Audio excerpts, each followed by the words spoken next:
ሰላም ፕሮግራም ተከታታዮች ዛሬ እንደጀላችሁ ቀራኳችሁ በአብዛኛው እንደምታዩት ወደ ሻሸመኔ ሄደን ያገኘናቸው የወተት ላሞች እርባታዎች ምን ይመስላሉ? እንግዲህ ብዙ ጊዜ የወተት ላሞችን ለመስራት በምናስብ ጊዜ የእንስሳት ሕክምና ባለሙያዎችን ማማከር አስፈላጊ ነው። ስለዚህ የወንድማችንን ወደ ውጭ ሀገር የሚኖረው ስለዚህ በተለያዩ ሚዲያዎች ላይ በሚያገኝ መሰረት እነዚህ የወተት ላሞች ሄጄ እንዳይነት ጋበዘ መሰረት ሄጄ አይቻቸዋለሁ።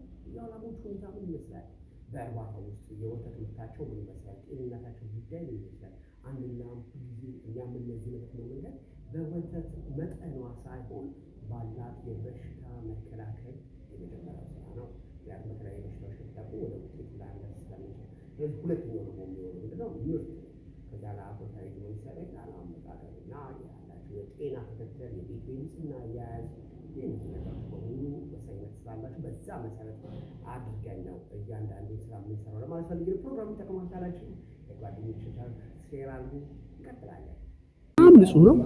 ቬንቲሌሽኑ ጣራው በጣም ከፍ ያለ ነው ላሞቹ። ስለዚህ ምን አይጠቁም፣ ሳፎኬሽን አይጠቁም። ሌላው ምንድነው? ምግባቸው ልቅ ነው ገንዳ ውስጥ። ይሄን በቀላሉ ማጽዳት ይቻላል። ይሄ ፓርቲሽን ግን ስንሰራ ምን ይሆናል? ይሸታል። ስለዚህ እነዚህ ላሞች በጣም በጣም ቆንጆ ላሞች ናቸው። በጣም ነው የወደድኳቸው።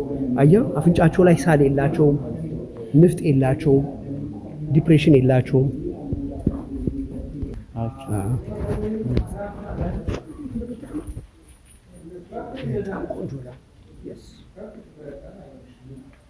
በደንብ ለምደዋል ሰው። የገላቸው ንጻት መሽገር ቁንጫ የለባቸው፣ ፈሳሽ የላቸውም አፍንጫቸው ላይ።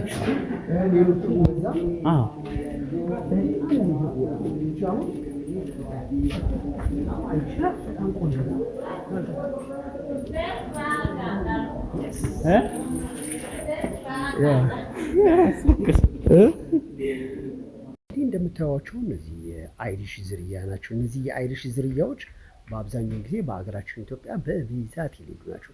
እዚህ ጋር ደግሞ የምናያቸው በአብዛኞቹ ያሉት የወተት ላሞች ከ45 ሊትር 35 ሊትር የሚታለቡ የወተት ላሞች ናቸው። እነዚህ ላሞች እንግዲህ እዚህ ድርጅት ውስጥ በጣም በጣም በብዛት አሉ።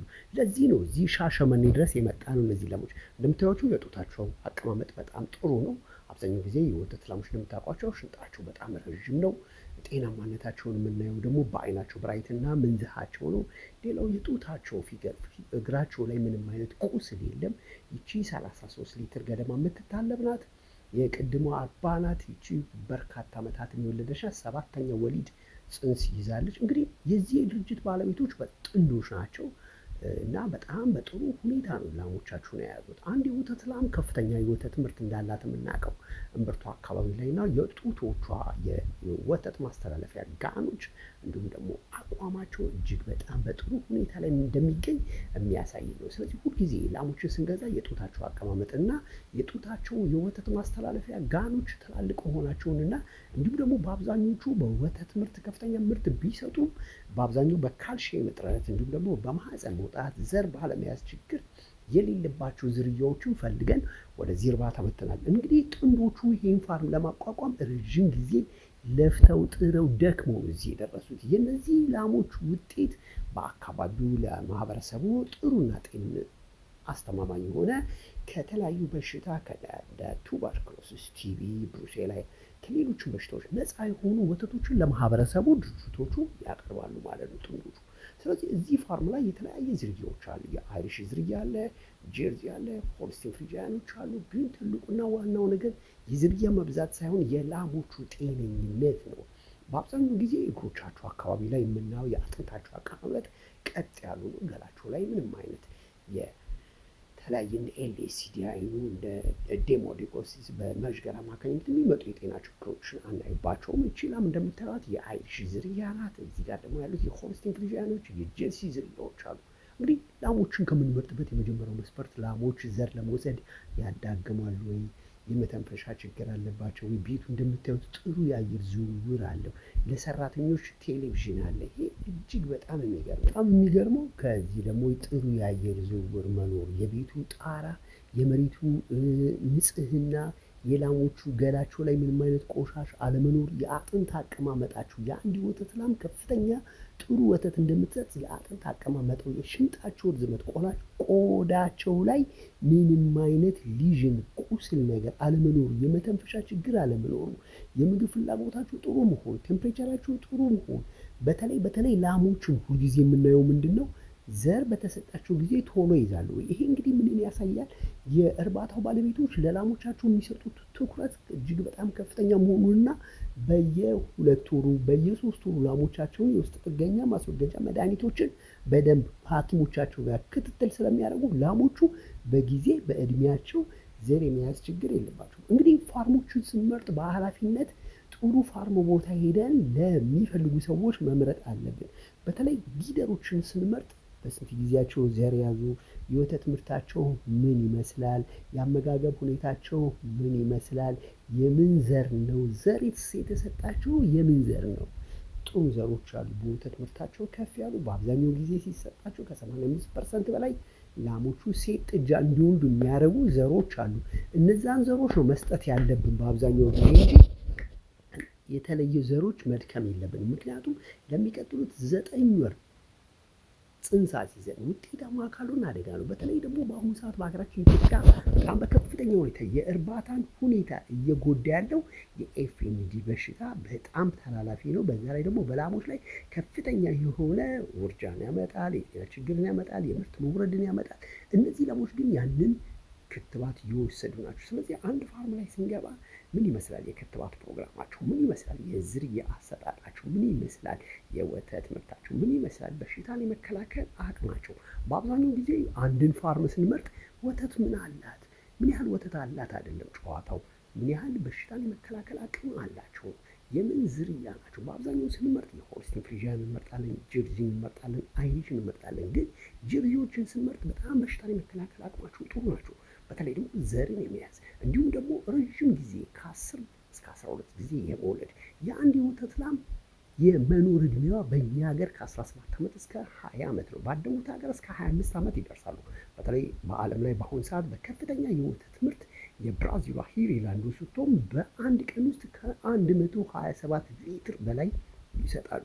እነዚህን ዝርያዎች ወደኛም ሀገር ብናገባቸው በጣም ውጤታማ እንሆናለን። ግን ገና ነን፣ ለዛ አልደረስንም። ወደፊት ግን እንደሚኖሩ ገምታለሁ። ስለዚህ በአብዛኞቹ ሆልስቲኖች ቁስል ያጠቃቸዋል፣ ዘር የመያዝ ችግር አለባቸው፣ ወተታቸው ቀጭን ነው፣ ፕሮቲን የለውም፣ ቂቤ ለመስራት ደከም ይላል። ስለዚህ ስንመርጥ ጀርዚዎችን መምረጥ አለብን።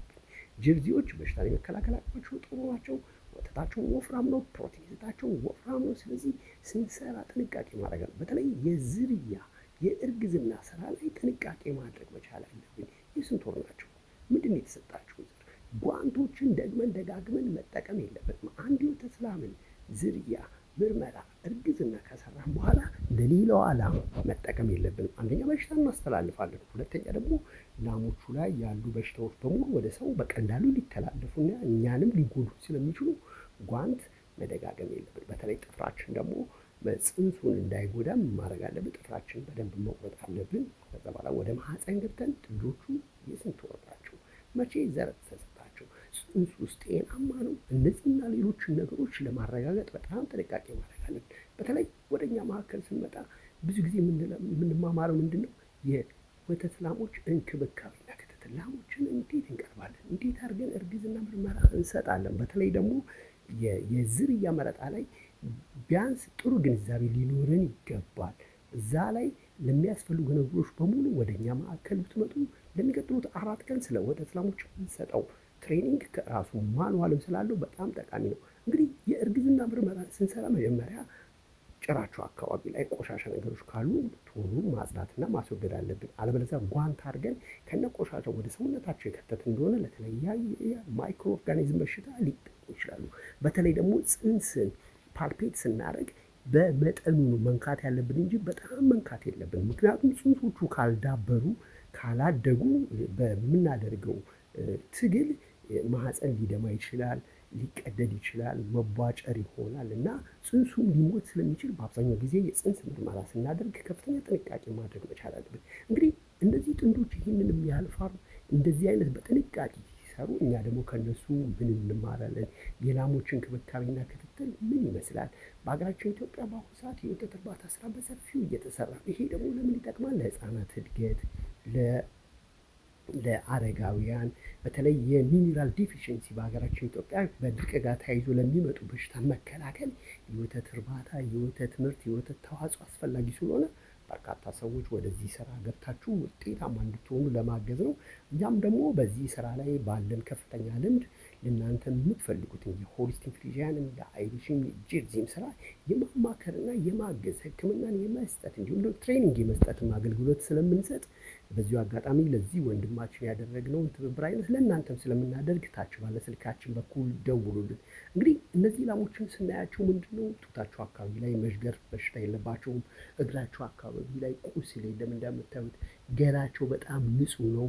ሳል የለባቸውም። ከዚህ ካሉት ላሞች ላይ በፋይላቸው መሰረት አቦርሽን የተፈጸመበት ላም የለም። ስለዚህ ከእንደነዚህ አይነት ፋርሞች ላይ ልንገዛ በምንሄድበት ወቅት ከፍተኛ ጥንቃቄና መምረጥ መቻል አለብን።